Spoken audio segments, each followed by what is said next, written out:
बस देव की थोड़ी कान्हा क्या हुआ, कान्हा क्या हुआ, क्यों रो रहा है, कान्हा क्या हुआ, क्यों रो रहा है। कन्हैया किसी से कुछ बता नहीं रहे, रोते जा रहे हैं, रोते जा रहे हैं, रोते जा रहे हैं। सारे महलों में हलचल मच गया। क्या हुआ, कान्हा को क्या हुआ, क्यों रो रहा है। वैद्य को बुलाया गया, वैद्य जी आए, नबज देखा कोई बीमारी भी नहीं। कन्हैया किसी से न बोल रहे हैं, न कुछ कह रहे हैं, रोते जा रहे हैं, रोते जा रहे हैं। बसदेव जी ने सोचा कि कुछ बता नहीं रहा है। भगवान कृष्ण के एक परम मित्र थे उद्धव जी। उद्धव जी बृहस्पति जी के शिष्य थे, साक्षात बृहस्पति के शिष्य थे। भागवत काल में लिखा है कि वृषणी नाम प्रवरो मंत्री कृष्णस्य दायितः सखा शिशु बृहस्पते साक्षात भो बुद्ध सतमम्। बृहस्पति जी के शिष्य थे, साक्षात बृहस्पति के समान बहुत ज्ञानी थे उद्धव। बसदेव जी उद्धव के पास गए, कहा बेटा उद्धव चल देख, आज पता नहीं कान्हा को क्या हो गया है, न खा रहा है, न पी रहा है, रोता जा रहा है, रोता जा रहा है। उद्धव आए और उद्धव ने कहा कान्हा क्या हो गया तुझे, क्यों रो रहा है, क्या हुआ। कन्हैया रोते रोते कहते हैं उद्धव भैया आज मुझे ब्रज की याद आ गई। उद्धव मोहे ब्रज बिसरत नाही, उद्धव मोहे ब्रज बिसरत नाही। उद्धव आज मुझे वृंदावन की वो गलियां याद आ रही हैं। वृंदावन गोकुल बन उपवन और कदम की छाई, उद्धव मोहे ब्रज बिसरत नाही। उद्धव आज मुझे माता यशोदा की याद आ रही है। प्रात समय माता जसुमत और नंद देख सुख पावत। मेरी मैया सवेरे जब तक मुझे भोजन नहीं करा देती थी तब तक भोजन नहीं करती थी। मुझे बगैर देखे मेरी मैया यशोदा को चैन नहीं मिलता था। प्रात समय माता जसुमत और नंद देख सुख पावत। माखन रोटी दहो सजायो अतिहित साथ खवावत। उद्धव मोहे ब्रज बिसरत नाही। आज मुझे मैया यशोदा की वो माखन रोटी याद आ रही है उद्धव भैया। मैंने अपनी मैया से झूठ बोला, मैं कहा परसों चलाऊंगा, आज वर्षों बीत गए। मेरी मैया यशोदा का क्या हाल होगा, मेरी मैया का क्या हाल होगा, आज उन गोपियों का क्या हाल होगा जो मेरी एक झलक के लिए तरसती थी। मैंने कहा था मैं परसों चलाऊंगा, आज वो गोपियां मेरे विरह में तड़प रही होंगी। उद्धव आज मुझे व्रत की याद आ रही है। गोपी ग्वाल बाल संग खेलत सब दिन हंसत सिरात। सूरदास धन धन ब्रजवासी जिन से हित तो उद्धव मोहे ब्रज बिसरत नाही। भगवान ने रोते रोते कहा उद्धव भैया तुम मेरे साथ एक एहसान कर दो। भगवान ने कहा क्या, उद्धव ने कहा क्या, तो कन्हैया ने कहा उद्धव भैया तुम चले जाओ ब्रज को, वृंदावन चले जाओ। ब्रज की गोपियां मेरे लिए तड़प रही हैं, मुझे पाने के लिए, मुझे दर्शन करने के लिए बेचैन हैं, और उन्हें जाकर के समझा देना कि अब वो हमारा याद करना छोड़ जाए। उद्धव को अपने ज्ञान का बड़ा अहंकार था, ज्ञान का बड़ा अहंकार था। भगवान ने इसीलिए उद्धव को भेजा कि देखो ज्ञान बड़ा है या कि प्रेम बड़ा है। और भगवान अपने भक्तों के अंदर अहंकार नहीं रखते। उद्धव से कहा उद्धव भैया ये लो पत्रिका, एक मैं पत्र लिख रहा हूँ, चिट्ठी लिख रहा हूँ, इस चिट्ठी को ले जाकर के गोपियों को दे देना, उन्हें समझा देना कि अब हमारी याद ना करें, हमें भूल जाए। उद्धव ने कहा कान्हा समझाना तो हमको ऐसा आता है कि एक बार समझा देंगे तो दोबारा वो तुम्हारी याद नहीं करेंगे जीवन में, ऐसे समझा देंगे। कहा जाओ उद्धव भैया जल्दी जाओ और गोपियों को समझा देना, मेरी मैया जसोदा को ढाढ़स बंधा देना, मेरे बाबा नंद को समझा देना। उद्धव जी कृष्ण का श्रृंगार करते हैं, मोर मुकुट लगाया, पीतांबर पहना, रस सजाया और चल दिए वृंदावन की ओर। उधर वृंदावन का क्या हाल था, वृंदावन के छोटे छोटे बालक जो कन्हैया के सखा थे, जैसे सवेरा हो मथुरा पर आने वाले रास्ते पर बैठ जाते थे और मथुरा की तरफ देखा करते थे, आज कान्हा जरूर आएगा, आज कान्हा जरूर आएगा, आज कान्हा जरूर आएगा। सारा दिन मथुरा पर आने वाले रास्ते पर देखा करते थे, शाम हो जाए बेचारे मायूस होकर के लौट आए, सवेरा हो फिर पहुंच जाए, कल तो नहीं आया था लेकिन आज कन्हैया जरूर आएगा। सारा दिन मथुरा से आने वाले रास्ते पर बैठे रास्ता देखा करते थे। एक दिन बालकों ने देखा कि कोई रथ आ रहा है, बालक बड़े खुश हुए, चलो कान्हा आ रहा है, कान्हा आ रहा है। सारे बालक दौड़े, सारे दौड़े, श्री रामा नहीं गया, कहा मैं रूठ जाऊंगा, मैं रूठ जाऊंगा, मैं नहीं जाऊंगा कन्हैया के पास। उसने कहा था परसों आ जाऊंगा, आज कितने दिन बिता दिए, मैं नहीं जाऊंगा, लेकिन अपने को रोक नहीं सका, सोचा रूठना मनाना तो लगा रहता है, बात पर उठ जाएंगे, पहले जाकर के अपने मित्र से मिल तो ले।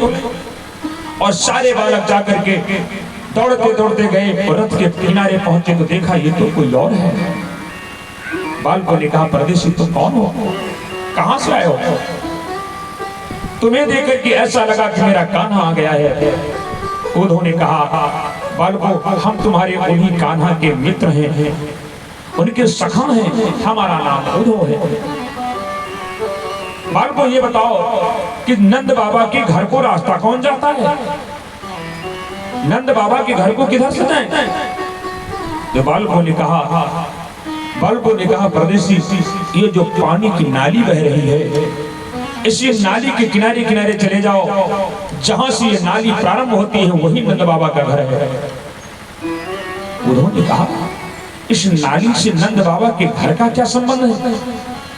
बालकों ने कहा परदेसी जब से कृष्ण बलराम चले गए हैं तब से नंद यशोदा दिन रात रोते रहते हैं और रोते रोते उनके आंसुओं की एक नाली बह चली है। उन्होंने कहा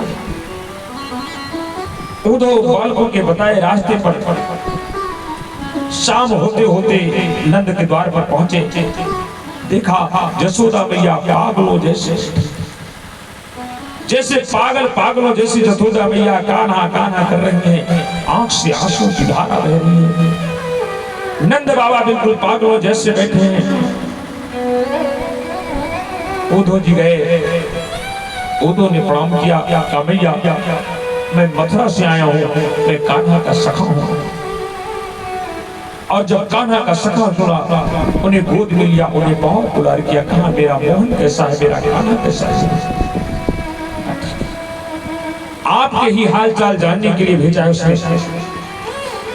उद्धव जी रात भर रुके, सवेरा हुआ, उद्धव गए यमुना में स्नान किया, यमुना में स्नान करके चले और उधर यमुना के किनारे ब्रज की गोपियां कुएं में जल भरने गई हैं।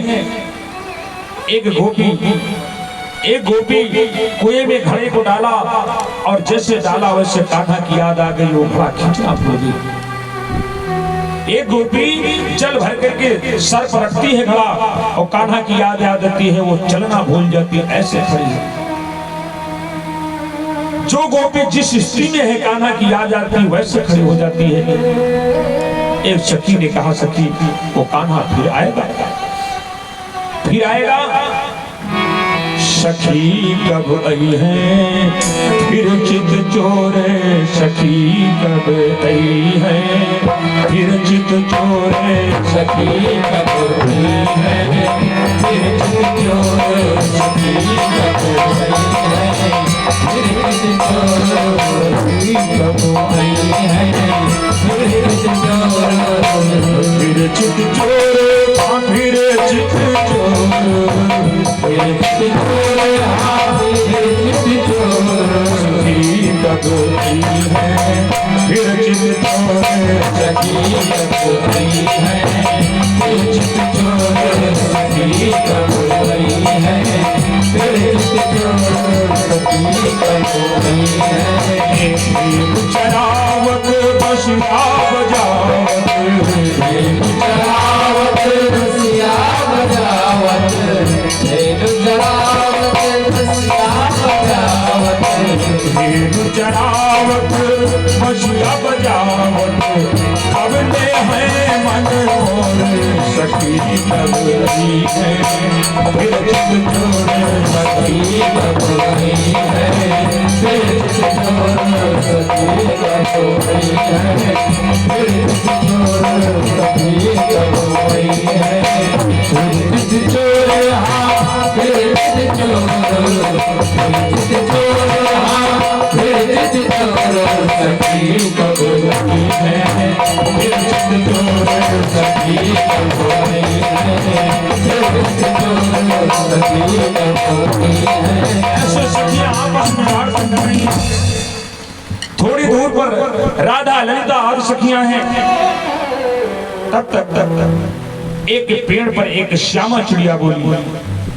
श्यामा चिड़िया कहती है राधे श्याम राधे श्याम राधे श्याम।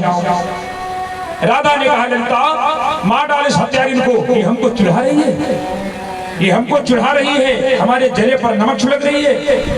ये राधे श्याम, अब राधे श्याम मत कहो, अब पूजा श्याम कहा कर, क्योंकि अब वो कान्हा राधा के लिए रह गया, वो किसी और का हो गया।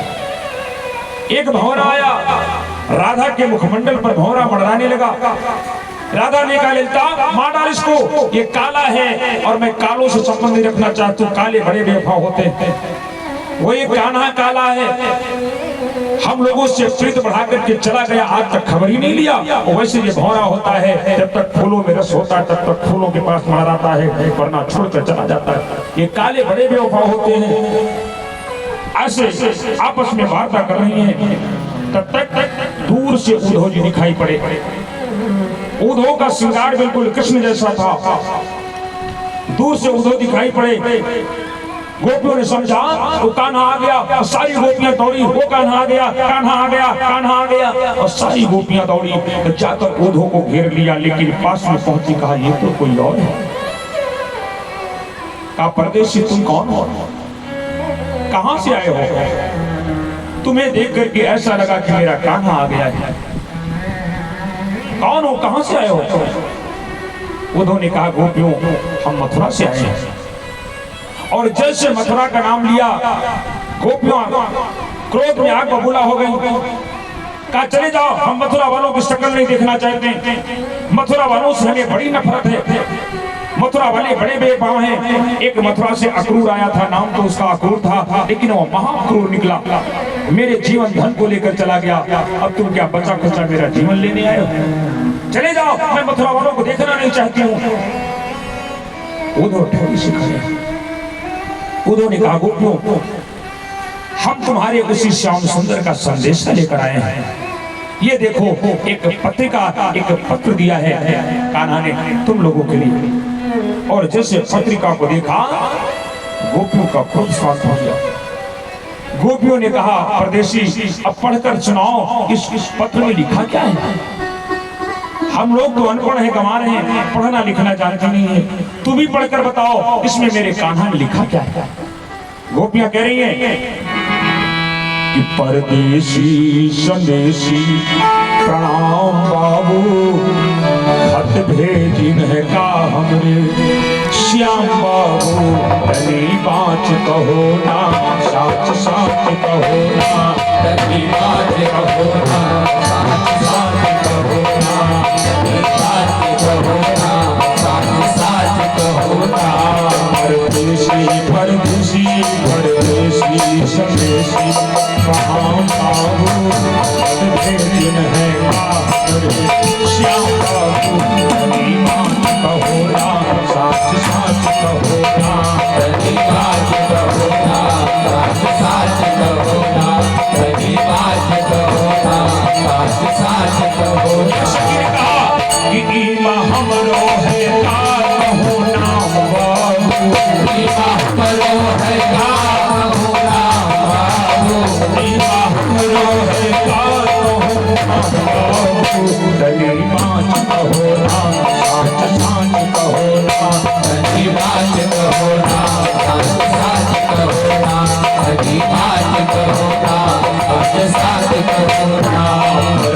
परदेसी परदेसी स्वदेशी राम बाबू भेजन है का हमरे श्याम बाबू हरी बहुना साथ साथ कहोना हरी बात कहोना साथ साथ कहोना हरी बात कहोना साथ साथ कहोना बोलने का परदेसी अरे इसी दिन का की हमें प्रतीक्षा थी बीत उमरिया रहिया पर फते बीत उमरिया रहिया पर फते पर प्रीत लिखत नहीं पर फते पर प्रीत लिखत नहीं पर फते पर प्रीत लिखत नहीं पर फते क्यों ने कहा कि बीत उमरिया रहिया पर फते पर प्रीत लिखत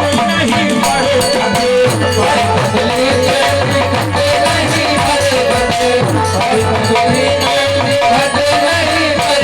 उन्होंने उधों को चारों तरफ से घेर लिया और घेर लई शब्द दिल देखत घेर लई शब्द दिल देखत और कहन लगी मोहे देखत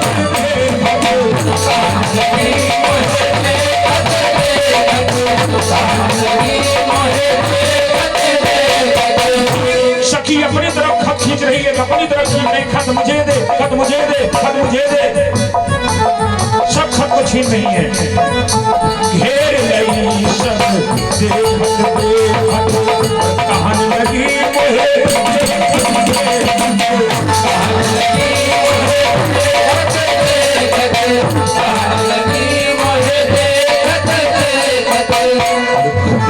खत गए दिन तमाम बाबू खत गए दिन तमाम बाबू खत भेजिन है का हमरे श्याम बाबू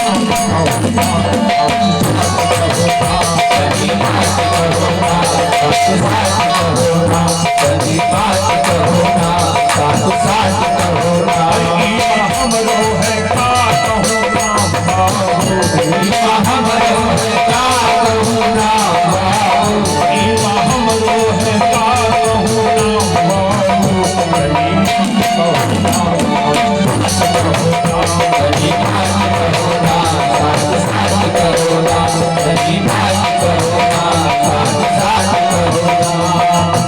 ने कहा तुम्हारा योग नहीं मनसी उधो समझाने लगे तो गोपियों ने कहा कि तुम्हारा योग नहीं मनसी खत इस गीत में खत शब्द की विशेषता है हर पंक्ति में खत शब्द मिलेगा तुम्हारा योग नहीं मनसी खत और योग वियोग है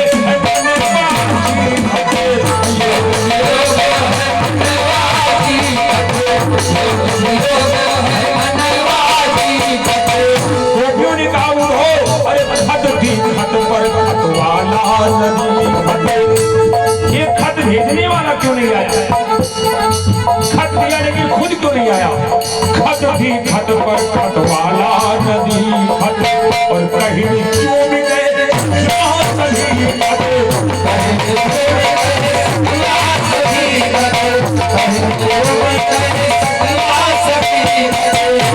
खत दिल खत हृदय बैठी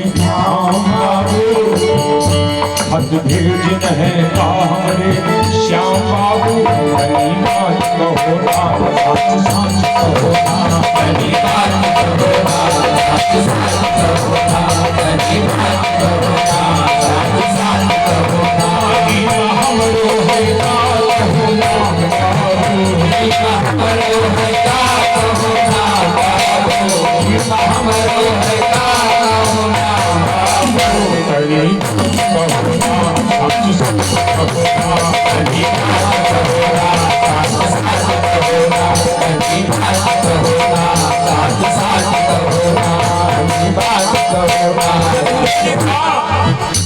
उन्होंने कहा सखियों तुम्हारी ये शरीर की दशा क्या हो गई है? अरे शरीर भगवान की देन है, इसको मिटाओ मत, किसी के लिए शरीर को मत मिटाओ। उद्धव ने कहा सारे अस्त्र जाम नहीं है, उद्धव ने कहा सारे अस्त्र जाम नहीं है, उद्धव ने कहा सारे अस्त्र जाम नहीं है। तुम्हारे शरीर में केवल हड्डियां बची हैं। उद्धव ने कहा सारी अस्त्र जाम नहीं है, अति प्रेम विकलता का कोई काम नहीं है, इस प्रेम विकलता का कोई दाम नहीं है, इस प्रेम विकलता का कोई दाम नहीं है। उद्धव ने कहा क्यों? तो बस ज्ञान योग से बड़ा कोई धाम नहीं है, बस ज्ञान योग से बड़ा कोई धाम नहीं है। अरे इसकी राधिका का कहीं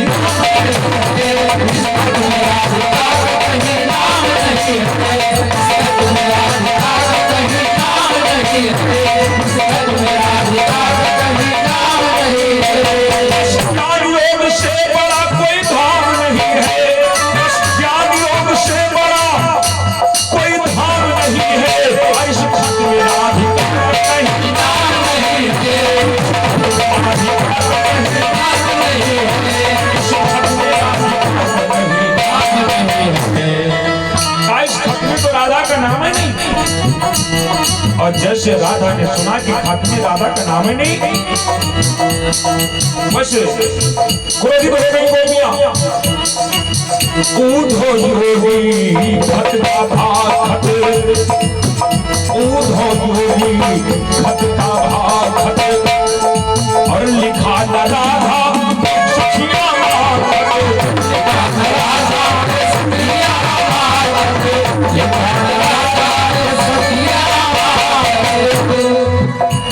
राधा ने कहा उद्धव तुमको पढ़ना तो आता नहीं, तुमको दिखाई नहीं पड़ता, तुम्हें पढ़ना लिखना नहीं आता है।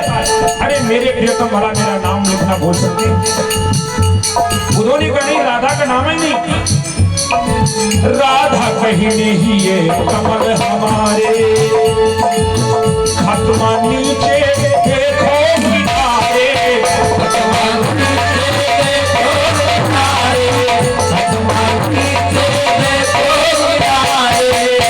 किनारे खत में देखो कोने क्या है।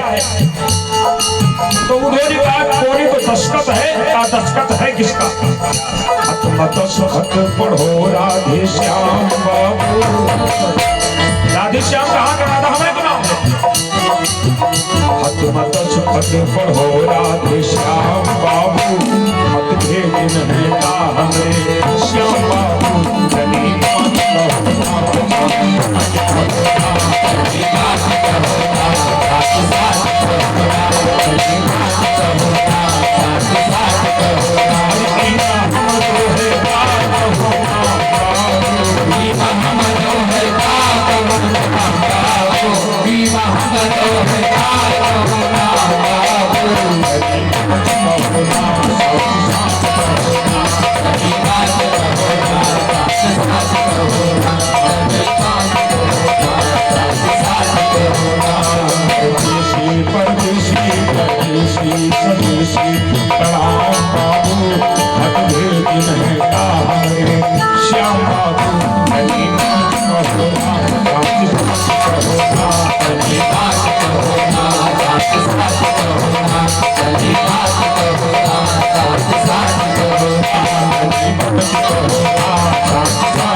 ऐसे गोपियों के साथ में उद्धव की वार्ता हो रही है। आइए कुछ नाम आए बोल देते हैं, कथाक्रम को बढ़ाते हैं।